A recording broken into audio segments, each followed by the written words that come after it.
Welcome to She's Crafted to Thrive, a show for women in photography and other creative businesses. You will hear conversations about the real everyday struggles of juggling life and business while trying to maintain passion and balance. As women, we have the skill of getting things done, but sometimes we get in our own way.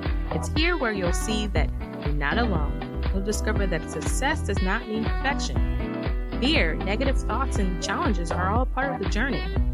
On the podcast, you'll find the inspiration and tools you need to have a life and business that thrives. On this episode of She's Crafted to Thrive, our guest is Courtney Elmer, a life and business coach showing women how to stress less and live more. As women, we have to juggle all the things, and that usually means we do that at the expense of ourselves. In this chat, Courtney shares with us her very real story and how at one point she lost herself. She'll also share how she found herself once again and now is helping women find ways to reduce stress and live more. Be sure to listen all the way to the end because she'll give us 3 ways to reduce stress and get more done. I am super excited. Courtney, I'm so happy to have you on. Go ahead and tell us a little bit about yourself before we kind of get into the good stuff. Sure. I'm so excited to be here first and foremost before anything. So thank you for having me. And the nutshell version of me is I am an empowerment speaker and stress coach. And what that means is that I show busy female entrepreneurs and boss mamas how to pinpoint and eliminate the underlying causes of stress and overwhelm in their life and business so that they can work and live from a place that's calm and clear and focused and fulfilling. Or as I always love to say, to stress less and live more. I love it. I love it. I love it. That's so important. It's so important. It's such a big piece. I think we like to look over, we kind of like just keep going because we're really good at multitasking and moving and doing all these things, but we forget those pieces. Like you need to slow down, take a deep breath and like really prioritize and get stuff done, but without feeling completely like you're drowning. Right. Yes. So true. So, I'm super excited because, I've been following you and I joined your Facebook group. Been getting your emails and I've been putting some of the things that you even share with me, through all those channels in my business. And my favorite new thing right now is the do not disturb on my phone. I did not know how amazing, I don't know why I never even thought to use that in my business, but I love it. And almost it's kind of, my husband's like, you always forget to turn it back on now. I'm like, oh yeah, I guess I should turn that back on. It is such a time saver, such a time saver. Yes, and I love it. It's kind of nice, right? I mean, it's like you forget that it's like, oh, I don't want to turn it back on once you get used to it. Exactly. So let's kind of get into a little bit about you. What brought you to this path that you're on, helping women in their business and deciding to, get rid of overwhelm? What brought you to this path? Yeah. So, my journey has been a really interesting one full of many twists and turns, as I imagine many people listening have had the same similar types of twists and turns. We all have our stuff on our journeys. But back in 2013, I came from corporate America and network marketing, and I actually spent over 8 years in the network marketing industry with a lot of success. I had a huge team. I earned a luxury vehicle. I had all the trips, going on these expense-paid vacations, traveling the world, speaking, training, doing all kinds of things that from the outside looking in, anyone would have said, wow, her life looks amazing, But on the inside, I felt this constant pressure to get up super early, stay up super late, go all day long. I was seeing myself coming and going and just feeling like I had worked to build this whole identity of success at the expense of myself. I was suffering from extreme stress, exhaustion, anxiety, burning out. I had this constant cycle. It felt like I was just run toward a goal or deadline or something I was working towards, and then I would just like crash and burn out, and kind of that perpetuating cycle. And so I felt like when I would go out and kind of put on a smile and, everything's fine, business is fine, where on the inside, I felt like I was barely holding it all together. Wow. Okay. And it was exhausting. And so I knew that I needed to change something. I knew something had to give, but I was afraid. Like I didn't know what to do to change, because that's how I had always done things. That's how I'd always operated. And I was worried of what everyone else would think if I quit. That this whole image of success that I had built my whole life around would just come crumbling down. And at the same time, I had met the love of my life. We were planning our wedding, got married. And 2 days after we got home from our honeymoon, I had gone to the doctor's office for a follow-up on a visit that I had had a few weeks before. And completely out of left field, totally unexpectedly, was diagnosed with cancer. Wow. At the age of 25.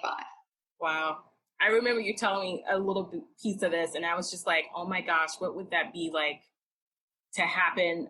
I mean, I deal with my own personal things in my life and health-wise, and I'm young. So it's like, I can only imagine that news. Wow. Wow.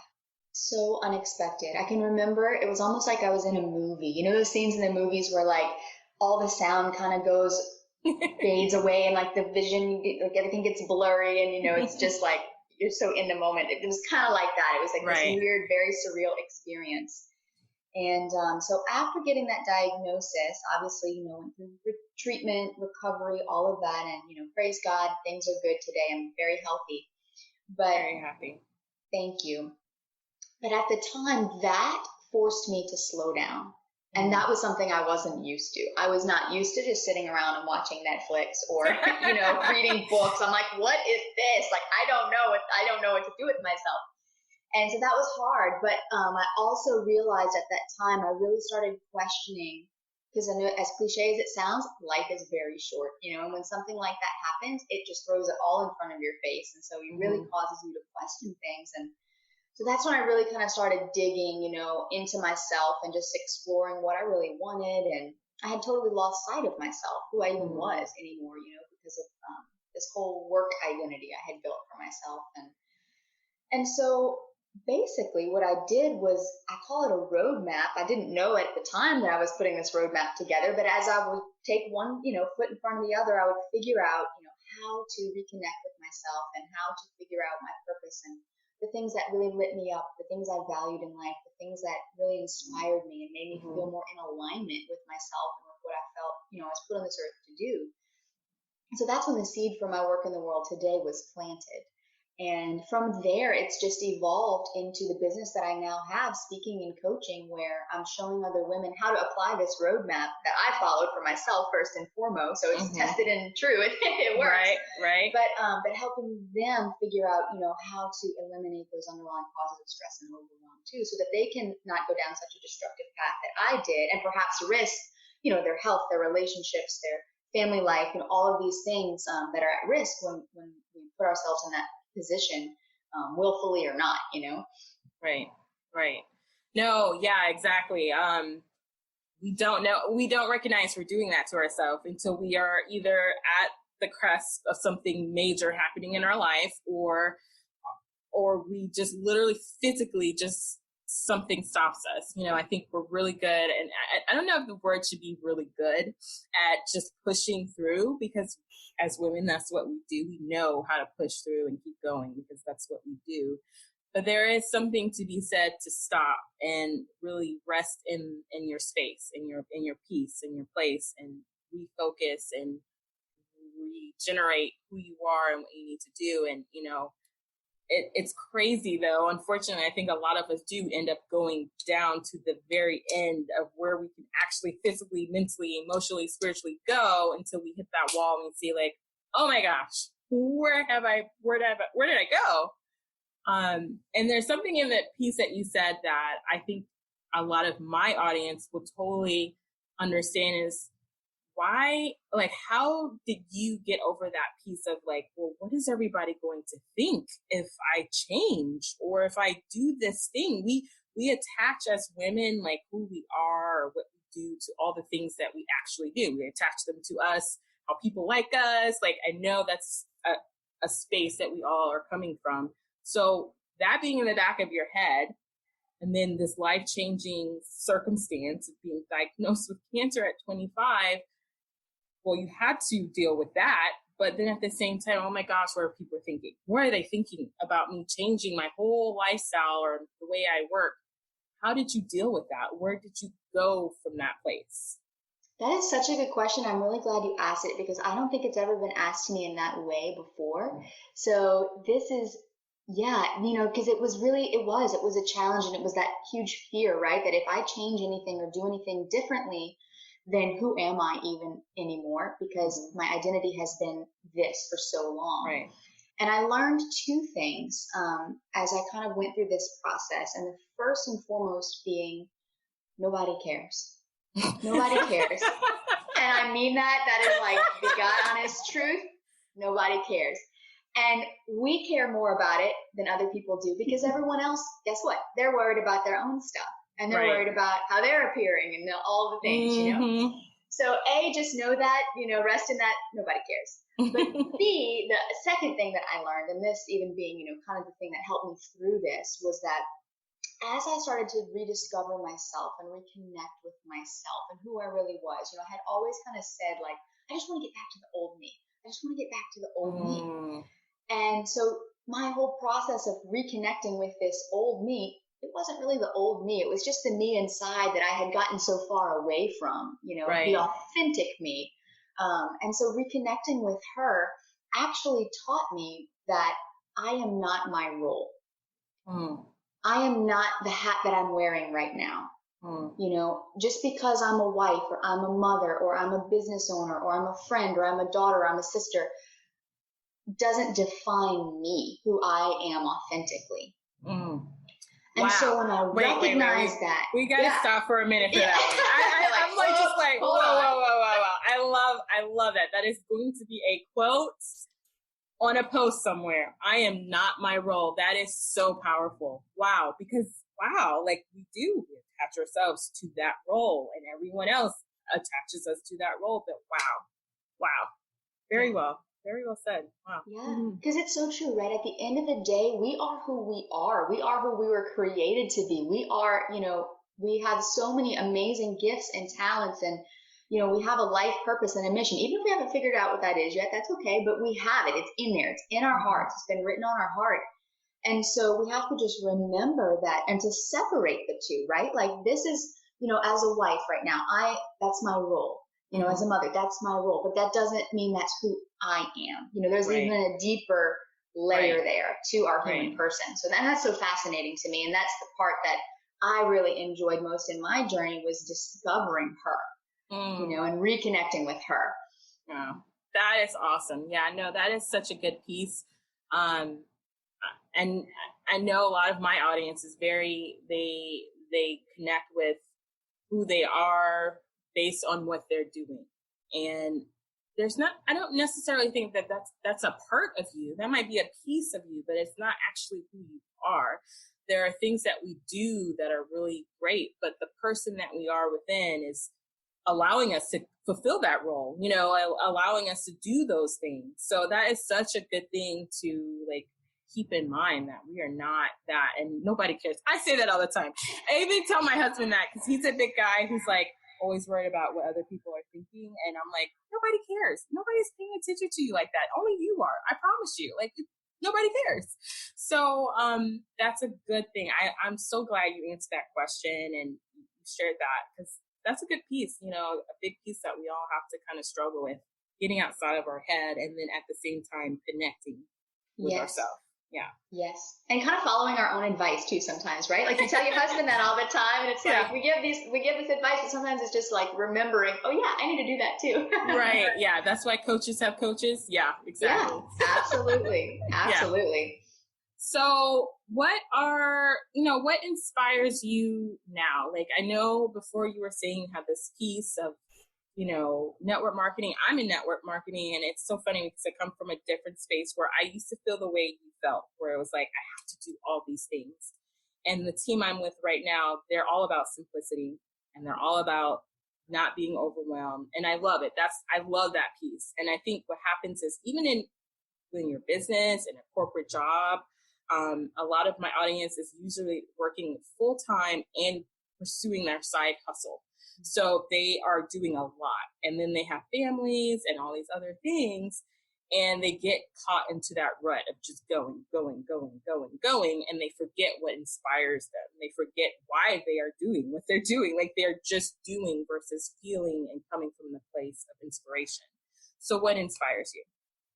Awesome question. There's a couple things that inspire me. One, well, I'll start with this one and then I'll share the other one. So the first thing, as far as what I value, that was part of, for me, getting really clear on what was important to me.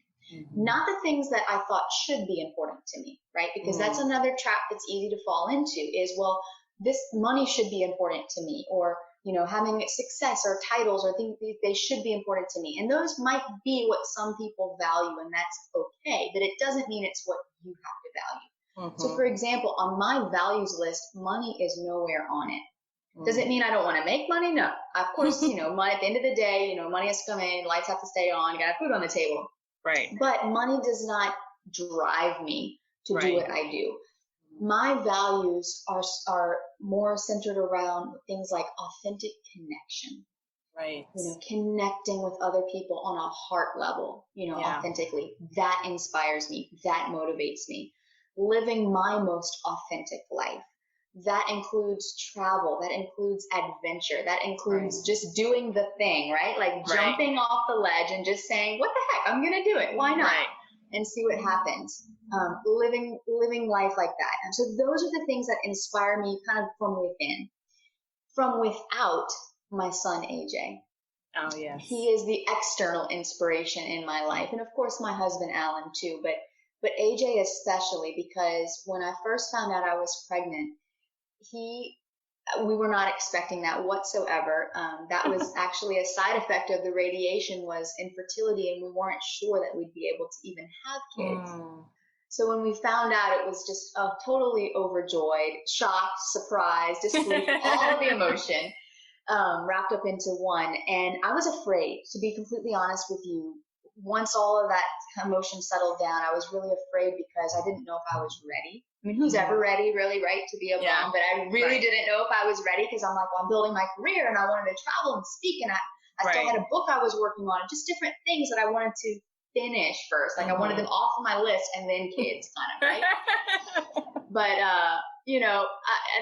I'm a very spiritual person. I believe God has a plan that he just kind of sometimes puts in there for us, and we just kind of have to get in the boat and paddle and figure it out as we go. And so that's the situation I found myself in. And so when AJ was born, it took things for me to a whole new level, because I recognized that I needed to be the parent and the adult that I want him to grow up to be. Right. So even from a young age right now, maybe he doesn't fully understand things yet. He's 4.5 months old. He's got a little ways to go, but it reminds me every single day that I need to be modeling what I teach and practicing what I preach in order to live by that example for him. To grow up realizing that it's possible to have a life and a business and to enjoy and love both, without one being at the expense of the other. And it reminds me every day I need to model that for him. And so that inspires me as well to just, keep my nose to the grindstone, stay focused, and really live what I speak. Right. Yeah. And especially with kids, I mean, they learn more by what we're doing. Like that's where they thrive the most. I mean, it's amazing what they can do. I don't have kids, but I have lots of friends with kids, and I don't think parents even realize sometimes. I'm like, do you know you do that? And then like, yes, girl, I've learned by watching that face and how she says stuff. Like, I can't believe it, but I know that's me. And you're so right. Like, you have to live what you preach, and I think that's in life outside of kids, even with our business. I think we have to attract people. That's the type of person we want to attract in our business. That's the type of people we want to work with. We have to be those people. We have to authentically be those people, because people can tell, just like kids, when it's not real. It's not real. Yes. Amen to that. So, so true. And I think that's also an interesting distinction too, that you bring that up, is that in my past life, so to speak, the one that was stressed and crazy and overwhelmed, I was living being the leader and the person that I thought everyone wanted to follow. and that everyone wanted to be around, whereas it really wasn't. It wasn't authentically me. And so that was another thing that I recognized and realized on my own journey, of self-discovery as well, that just to be authentically me is what's going to inspire people to follow me. That's what's going to create that tribe of, rabid fans and followers and clients and friends, because they're attracted to who I am, not who I'm claiming to be or putting myself out there, pretending to be, but just who I am and just the raw, real truth of that, Right. Yes. There's a photographer that she said pretty much the same thing. She's like, people will fall in love with you, the real you, and then your business. It's not either or. Either they love your business or they don't love you. It's usually not that way. They have to fall in love with you, and you have to be real. I mean, it's really strange when you meet someone, you're like, you're totally not at all what I thought you were going to be, and that's usually what happens with celebrities and things like this. And the ones I know for myself that I'm mostly attracted to are the ones that I feel like if I met them, they're exactly the same person they would be outside of TV or outside of a movie. And that's so true for business. We have to be who we really are and be comfortable in that skin, be comfortable in that skin. So I love that. I love that. Yes. Yes. So how do you find balance in life and pursuing all those goals now that you're a new mommy and, you're a wife, you have a house to take care of? How do you balance that life and your business without feeling or reverting back maybe to those old habits? That's the challenge, right? Because those old habits and those old patterns, they want to creep in anytime that to-do list starts to get a little too long, or situations come up and it's like, our bodies just kind of revert back. But yes, so I feel like I'm on an episode of Mythbusters or something here, but I'm going to bust a big myth for you right now that there is no such thing as balance. Period. Bottom line, it doesn't exist. Okay.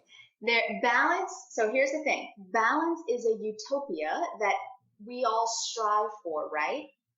The key thing to know with balance is that it's going to look different for each one of us. Right. In our own situations. And I think that is what we often forget. We strive for this overall balance, right? Where we think that it needs to be this way or that way, or because her life looks this way, then my life needs to look this way. And so we're constantly looking externally for what this ideal of balance even is, whereas really it's something that can only be answered from within. Mm.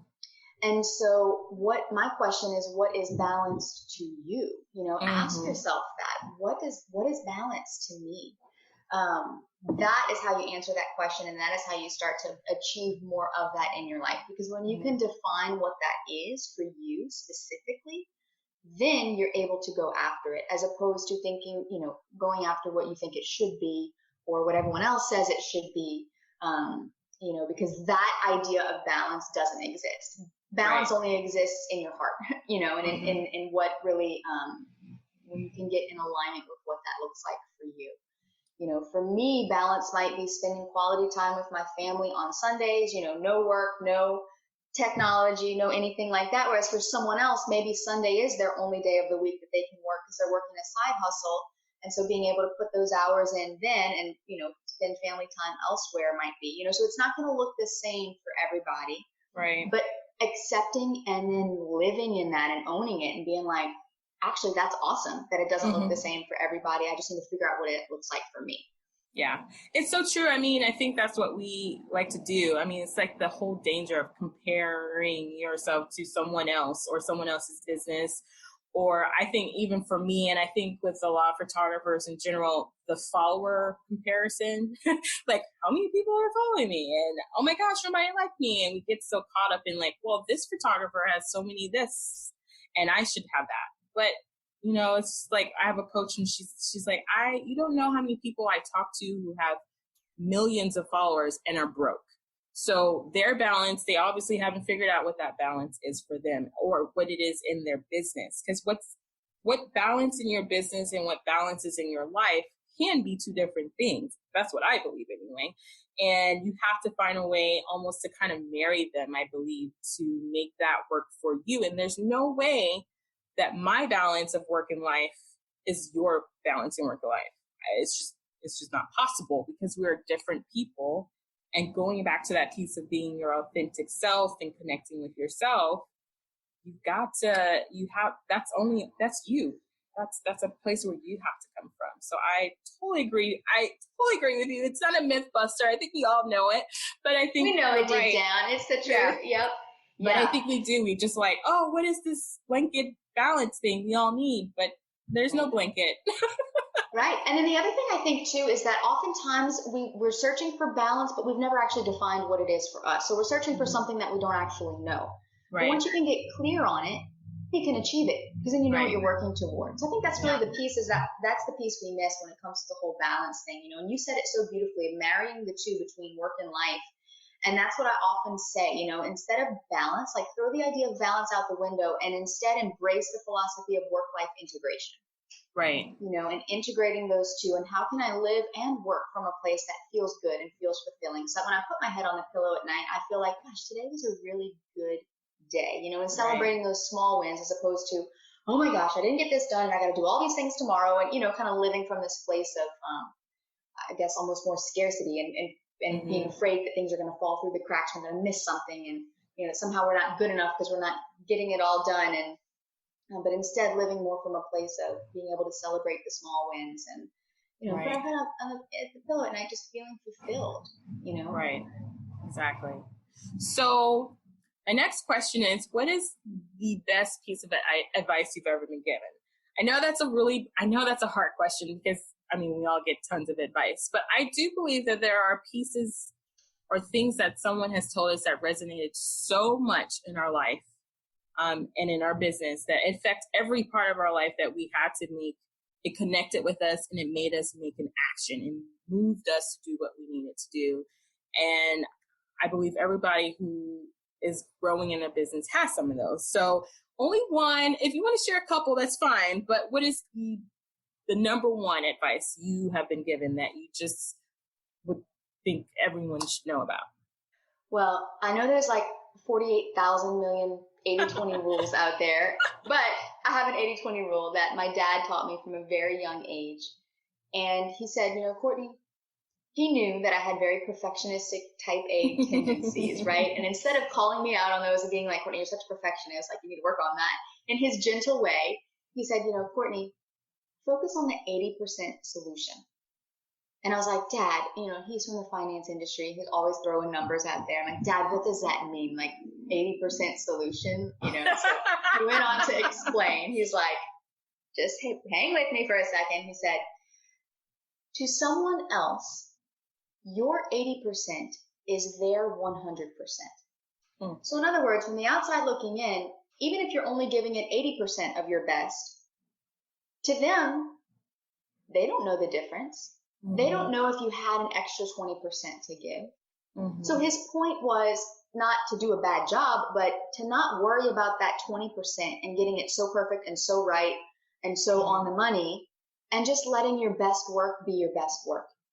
You know, being okay with the 80% solution and being okay that I'm giving it my best. I'm pursuing excellence, not perfection, you know, because, and not kill yourself over that extra 20%. Because I think that's an easy trap to fall into. And that where I lived for many years was in that extra 20%, right? Like just trying to do it to the nth degree in order to be recognized or in order to make someone else happy or whatever the reason was. Whereas at the end of the day, A, they didn't care, right? And then B, that extra 20% that I was killing myself over really didn't matter at the end of the day. Because even if I had just done my best, you know, and given 80% to someone else, they think that that's all there is. That's it, you know? Right. So that really has stuck with me, you know, for many, many years. For a long time, it just kind of echoed in my head and bounced around, and I didn't really live by it. But now I live by that. You know, I just seek to do my best every day and to rest with that and to let that be enough. Right. To give myself permission to let that be enough. Wow. Yeah. That's really good advice. I love that. I love that 80-20. My mom is so funny. You know, our parents have such a big piece of us, and I'm sure this came from my mom, but it came from my grandmother actually. And she used to say the same thing. She used to say, you know, everybody can give what they can give, And in a marriage and in life and work, sometimes you can give 80 and the other person can only give 20 and vice versa. And that doesn't mean that that other person giving 20 is horrible. It just means that they can only give that so much. And we get so focused on doing the 100% to perfection that we lose sight of just getting it done.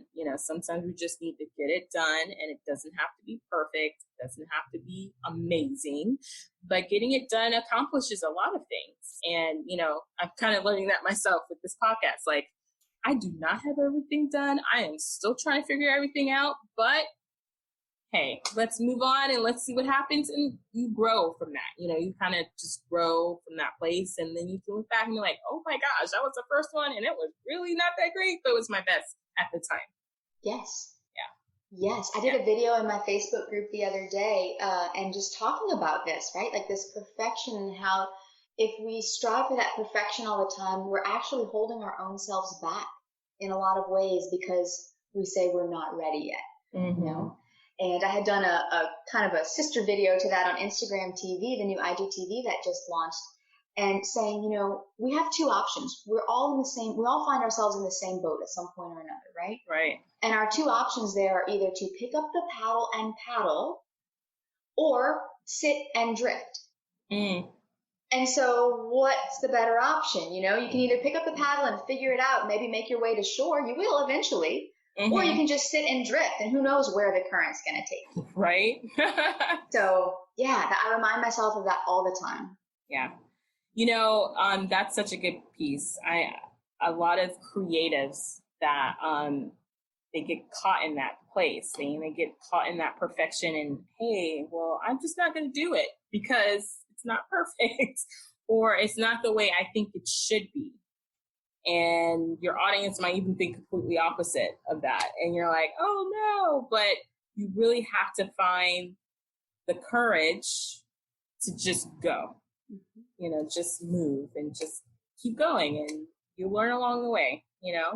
And I think letting people know too that, hey, I don't have this down yet. I don't know maybe 100% what I'm doing, but that's okay. I'm going to figure it out as I go, and ask for help and just be vulnerable, like lean into that, and sometimes we're afraid to be that raw and real with people, but I've found that in my experience, when I open up like that to people and say, hey guys, I'm figuring out this technology issue right now. I'm going live. It's on my desktop. I always do it from my phone. I'm not quite sure what this is, whatever the situation might be. Right.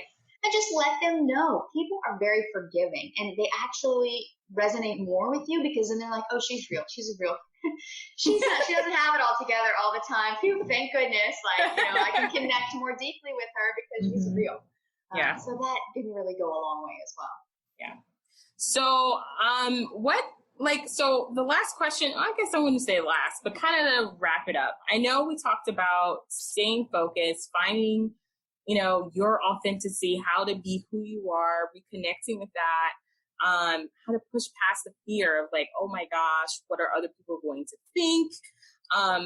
What are some tools or tricks that you've learned along the way that really have helped you to kind of stay on this path? Because, that's going to be different for everyone. But I think what helps everybody is hearing, oh, I didn't even think about that particular tool or that particular trick to help me. I mean, for example, the whole do not disturb. I never would have even thought about that. I never would have thought, hey, just put your phone on do not disturb and you will be fine for the rest of the day. You can get stuff done. So what are some of those things for you? Yeah. So this is the part where I love the how-tos. I'm such a how-to girl, yes, you've got to understand the concept behind it all, but when you can actually take action and implement easy stuff, that can really make a big difference. That's what I'm all about. And one of the key pieces to always remember when it comes to eliminating overwhelm is to reduce your distractions. So any way that you can reduce distractions is key. The do not disturb thing. I mean, that's a perfect one, right? Because our phone is the thing that just goes off constantly. And it honestly, they have done research studies on this where they say that our phone is no different. Like the notifications on our phone is the same as the lights on a gambling machine. That literally lights up that same area of our brain. And that's why it's so highly addictive. Wow. So putting your phone on do not disturb when you have to do focused work, leaving it in another room. I know it sounds scary, but just tell yourself, I'm doing it for the next hour. you will be amazed by what you can accomplish in that hour. Wow. I have personally turned off the notifications on my phone. I have the Facebook app, I have the Instagram app, but I have to actually go into the app to check those notifications. That has helped tremendously because I'm not seeing it pop up, so it's not distracting me. Same with email. I'm not seeing it pop up. I'll go into the app to check it. That's a way that I've eliminated some distractions that were really, hindering me from being able to get things done and stay focused. Mm-hmm. Another simple, easy to do thing is to work with only one tab in front of you at all times, or one window. How many of us have like online shopping and we have, social media, and we got like 14, some business stuff over here. It's like 14 tabs open, and then we just jump. And jumping from one thing to the next, actually that exhausts our brain, right? That's why we fall into bed so fatigued at night, because our brains are just tired from jumping all day long. So anything we can do to help our brain stay more singularly focused is going to be so key and so amazing for you in terms of your productivity. Your productivity is going to go through the roof the more distractions you can eliminate.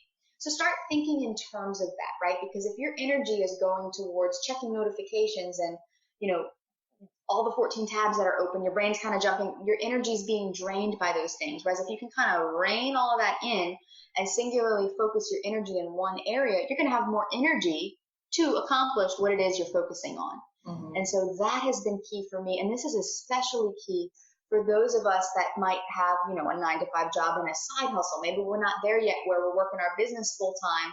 And so that can be really key when your time is very limited to work on your business. If that's you, to know that eliminating your distractions during those few hours that you may have to be working your side hustle is going to be really key for you to getting stuff done. Yeah, that's a piece that I coach on with my creatives. Their brain works a little bit differently because they are so creative and they get distracted by, this idea, that idea, this idea. And then they just jump. And then at the end of the day, they look at what they've accomplished and they feel like they've accomplished nothing. And most likely they didn't accomplish much because they didn't stick with one task or one idea or one thought. So the idea to kind of work with one tab, I'll have to try that even for myself. I don't know how well I'll do, but I'll have to try that for myself too, because I work in a place of working with, photographers and graphic designers and just really creative people, and they're everywhere. So I feel like I need to be everywhere. And I'm like, oh my gosh, I can't be everywhere. I have that moment where I'm like, I can't be everywhere. I just had that conversation with a friend of mine this week. Like, I feel like I can't not be everywhere and it's driving me crazy. And it's like, well, you can't. So why are you trying to do that? Like, why are you trying to be everywhere at the same time? It's not possible. So I will take some more of those tips. I'm just loving the do not disturb one. I'm just like, this is awesome. I need to find an app that will like maybe alert me that, hey, your do not disturb is on, because I've liked it so much that I forget. So I don't remember. My mom will call and she's like, I called you. And I'm like, it's 2 days later. Oh my gosh, I'm sorry. I didn't realize it, but I guess that's a good problem to have. Yeah. And just set a reminder in your phone or an alarm that pops up at 6 p.m. every evening, turn off do not disturb and just let it pop up and help you get in that habit. I live by the reminders in my phone because that really helps too. Yeah. Especially those recurring things, the stuff that I want to revisit over time. Right. Well, tell us how we can find you, where, online, what you have coming up, and all that jazz before we close out. Yes. So CourtneyElmer.com is my website. There's tons of resources there. In fact, I have a free guide on how to get calm, clear, and productive in just 10 minutes. It's an easy guide to work through. It gives tons of information. Really, once you work through the 3 simple steps there, you're going to get a lot of clarity, especially if you're feeling overwhelmed with your to-do list. So check that out. And then I'm on Instagram. I'm on Twitter. I'm on Facebook. On Facebook, the Stress Less Tribe is where you can come and join our community of amazing women entrepreneurs who are all striving to have a less stressed, more fulfilling life and business. And on Instagram, my handle is Courtney Elmer _. And on Instagram especially, I've just launched a new IGTV channel called Stress Less TV. So I'm on there weekly giving tips and strategies and videos, all for free, of course, just adding tons of value. My Twitter handle is the same as Instagram. So if you're on Twitter, you can follow me there. But those are the main platforms. Yep. I'm very social too. So if you connect with me, let me know, hey, I heard you on the podcast. Like, loved it. Let me know where you heard me or met me, whatever, quote unquote met me, because I'd love to follow you back and connect with you too and get to know you. And I'm all about that. So. Perfect. Well, it's been like super awesome to chat with you and to hear your story and kind of connect to those pieces that, I think we all connect with, and really realizing, one, we're all the same in some way, shape, or form, but we're all different and we have to find our paths. And I really believe, like we were talking about, for each one of us, we have to craft or make the life and business that we want. We have to do it for ourselves. No one else can do it for us. And I appreciate you coming on to the show, and hopefully we'll have you back again. And thank you so much. Thank you so much. I just enjoyed being here and appreciate you having me. All right, ladies, thank you for listening, and I hope this conversation inspired you. Be sure to subscribe and tell a friend. That's it on this episode. And yes, you are crafted to thrive.